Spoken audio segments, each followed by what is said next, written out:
Welcome back to New World Next Week. I'm James Corbett of CorbettReport.com.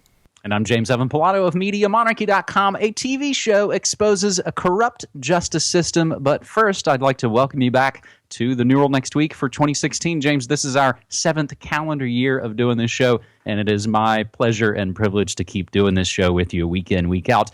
What we talked about last when we wrapped up 2015, I basically said it seems like a divide and conquer thing. So we'll put together a little bit of a hat trick showing the divide and conquer that's literally playing out all over the world, and we'll take it initially from Zero Hedge as Swiss Army chief warns of social unrest and calls upon citizens to arm themselves. Swiss Army Chief Andre Blattmann warned in a Swiss newspaper article on Sunday the risks of social unrest in Europe are soaring. Recalling the experience of 1939-1945, Blattmann fears the increasing aggression in public discourse is an explosively hazardous situation and advises the Swiss people to arm themselves and warns that the basis for Swiss prosperity is being called into question. So the German news outlet that did this translation reports that the chief was speaking on record for the first time since the November Paris terror attacks. Blattmann told the paper that despite a rise in security incidents over the past 2 years, Switzerland's means of defense were being reduced. The situation is growing increasingly risky, Blattmann begins. The threat of terror is rising. Hybrid wars are being fought around the globe. The economic outlook is gloomy, and the resulting migration flows of displaced persons and refugees have assumed unforeseen dimensions. Blattmann continued by saying social unrest cannot be ruled out. Now, this translation gets a little dicey, and I realized I was having trouble with it because it's something in the translation that's lost. So we'll put this to the audience and to all the people out there who pretty much help make this show what it is. Figure out exactly what Blattmann's talking about when he says the mixture is increasingly unappetizing and he sees the basis of Swiss prosperity being called into question. Warning that the basis for Swiss prosperity being called into question. So that gets into areas I'm not really sure, James, but I think basically he's saying this situation looks like the situation preceding the last 2 wars and advises people to arm themselves. It's interesting, James, Swiss armed forces have basically another kind of garbled translation. They've been running drills based on social unrest in Europe being the kickoff. Swiss politicians, however, responded with disbelief to the army chief and hold his warnings are exaggerated. So, James, we've got a few other related stories here that show the situation in Europe at large and the whole entire area is getting much, much worse, as we've talked about. I can blast through the other headlines, or you can take that Swiss story right now if you want. Well, I'll take that, and then we'll follow up with the other headlines, which really just flesh out the social dissolution that, again, we did talk about as being one of the key trends for 2016, and we're already seeing right now it's being picked up on by a lot of people, including this Swiss army chief. So there you go. I think that it's important, once again, to highlight something that we've talked about many times in the past, but is going to become more important, is that back in the 1930s, the Great Depression, at least there was social coherence at that time, and there were people who would stick together, and there were families, and there was an agrarian economy to some extent. Imagine that type of economic calamity happening in this era with people already on edge, already at each other's throats. Yes, I think social dissolution and civil war of some sort is really on the cards in a lot of different places, the Europe and the US and other places besides. So this is one of the main trends that I'm very that I find very foreboding for the new year. I wish there was some ray of hope here. I wish there was something positive to say, but I don't think there is. Probably it is a good idea for people to at least be prepared for what is coming and take that preparation in whatever way you wish, whether that means arming yourself to the teeth or whether that means what we've been talking about for years and years here, getting ready, getting off the grid and to the extent possible, forming communities with people around you, of people that you can trust and rely on in emergencies, because once again, that's what's going to see us through this, not crying out for mommy or daddy government to keep us safe from this. That's the scary part you pointed out, James, is that the difference now is you've got just generations of people who aren't going to be able to order food on an iPhone if everything falls apart. And just, we used to live with our families and we used to have victory gardens and things, but all those things are gone now, unfortunately.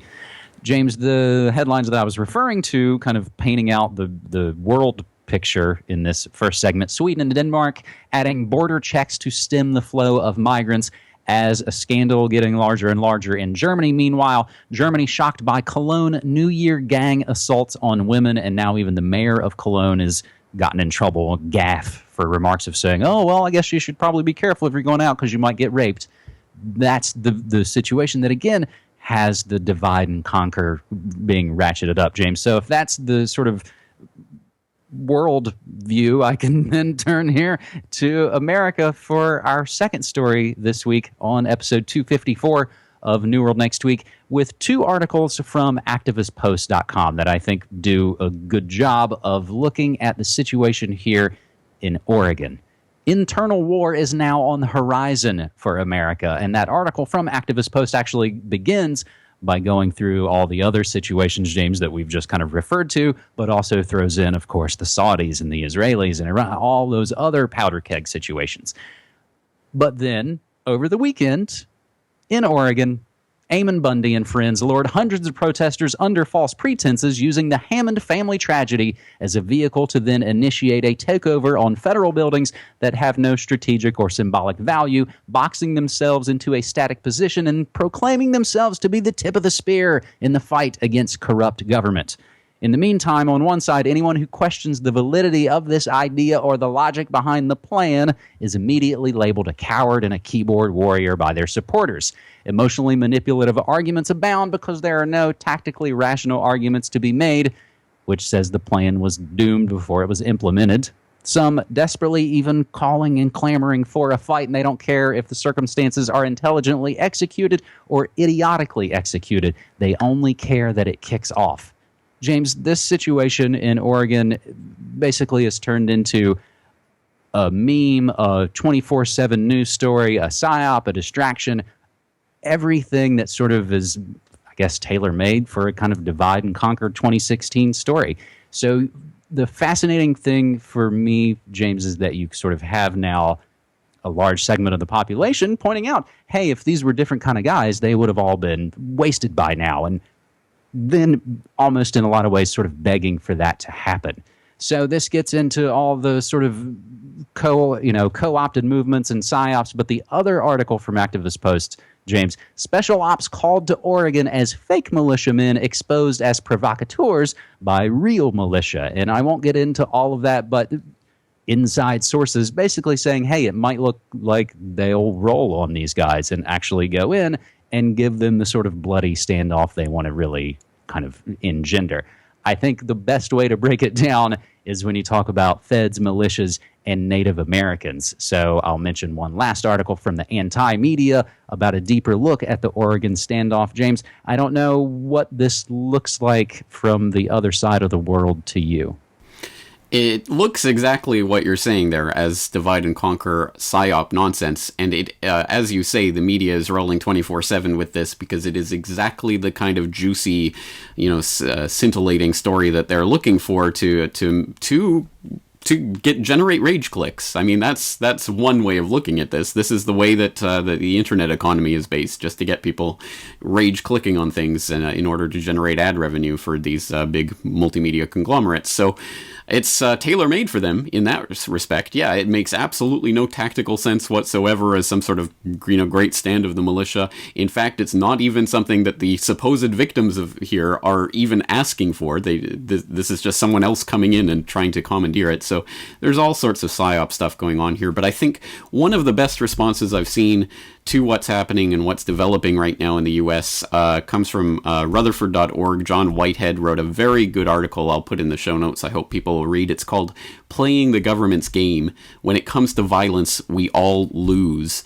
And it starts with that, I hope, well-known quotation from John Lennon. When it gets down to having to use violence, then you're playing the system's game. The establishment irritate you, pull your beard and flick your face to make you fight.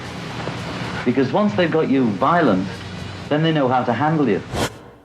And I think that's pretty much the logic of what we're being led into. They want us to start the fight, to start some sort of thing like this, exactly so that they can then, roll in with people cheering them on with this, go get those guys. And yes, it'll further drive a wedge between the sort of militia public and the rest of the public and what have you, and it'll just create more of that tension. And that's exactly what they want. They don't know how to handle peaceful people peacefully detaching themselves from this system. They do know how to handle people marching in and proclaiming land for themselves and trying to start a fight with the federal government. It's strategically, tactically, it's ridiculous. And it's destined to become just more fodder for the 24/7 news media grinder. James, I think it should be noted, as I've been in Oregon for the last decade plus, Burns, where this is all going down, is over 6 hours away from Portland. So it's quite literally a world away from sort of the city of Portland, that in a lot of ways is kind of an interesting microcosm of America at large. You've sort of got the small so-called liberal centers and then the rest of everyone else. So in that kind of respect, I think it gives a little bit of perspective, I should note. James, I think this hat trick of divide and conquer stories for this first episode of New World Next Week for 2016 wraps up in some ways with a good news story, but you'll have to kind of follow me along my line of thinking, if you will. Now, when I was thinking about this story, James, I knew this might be one of those things where, again, you being on the other side of the world would kind of say, I have no idea what you're talking about. So I'm here to help. How making a murderer turned us all into conspiracy theorists. This is an article on Vanity Fair when the podcast Serial hooked everyone by the ears in 2014. It was because it offered just enough ingredients each week for us to concoct our own strange brew of theories. Now that the second season of Serial has provided a less cliffhanging, more grounded experience, Netflix's 10 years in the making documentary Making a Murderer has stepped in to fill the gap. And while Serial has us all throwing out wild accusations every week, it never required that we personally go into Steel Beam's fake moon landing mode. Making a Murderer does. And it's a triumph of its storytelling structure. Even with its twisting diversions and the room it leaves for plenty of theories, Making a Murder really puts you only on one of two sides. Either Stephen Avery is guilty of murder, or the Manitowoc County Sheriff's Office conspired to frame him. Either he shot an acquaintance and burned the body behind his garage, or the blood and bones and bullets were all planted. He's either the bad guy, or dark, petty forces truly are out to get a man. So, James, this article then kind of continues and basically says it's Avery's attorney in the series who you kind of follow along with these crazy things where you basically say, man, he may as well say he believes in Bigfoot. That's how preposterous this conspiracy seems. This is a really popular show right now, James, that kind of appeared near the holidays on Netflix with all of its episodes all at once, so people have been binge watching it.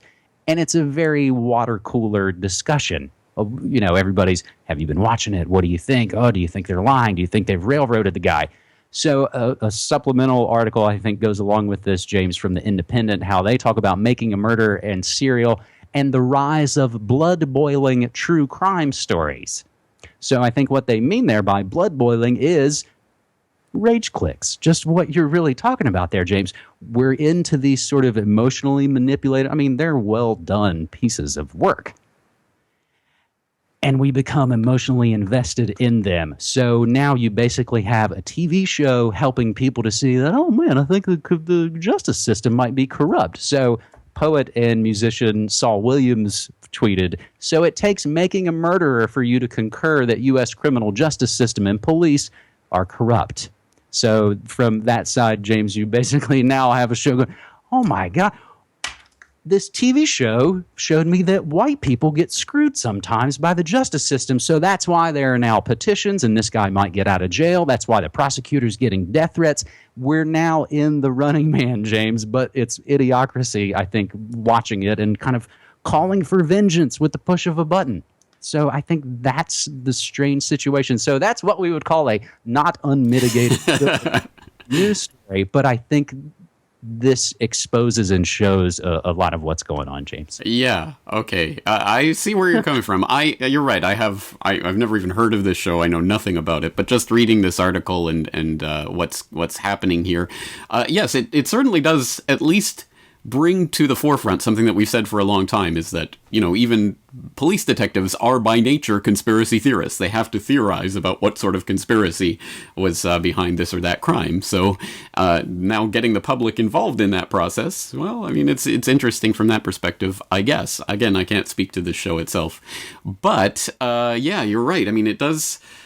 it's interesting that it takes something like this. It's interesting that it plays into that rage click phenomenon. It's worrying that we do now have an economy that is more and more predicated on driving that wedge between citizens and profiting from that. I mean, that's a worrying paradigm in and of itself. But is there anything really good that we can take away from this? On the good side, it does show the power of media. Again, if there are people who have never, this has never occurred to them, or they've never wanted to think about it, who will think about it because of a TV show, that means, again, if we become the media and we put out our ideas and our viewpoint and show the world for our perspective and the things that, the facts that are really important, it can and it does and it is making a difference in the way people perceive the world. So that is a positive thing. Let's try to steer away from big corporate media versions of that, though, and keep it in the alternative independent media. Well, and I think it should be noted, James, that Making a Murder, as I said, was 10 years in the making. It's not like greedy guys and Netflix all just hatched this thing last month and was like, hey, it would be a good divide and conquer thing.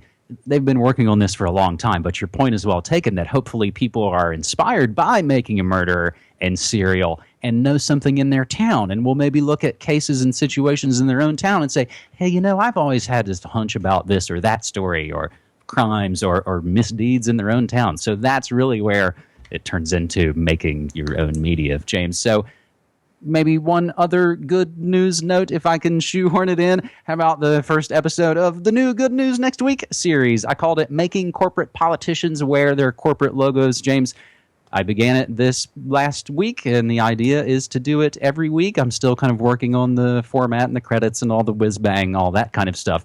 But ultimately, I think I've kind of been taking the Ernest Hemingway angle of just the quickest answer is doing the thing.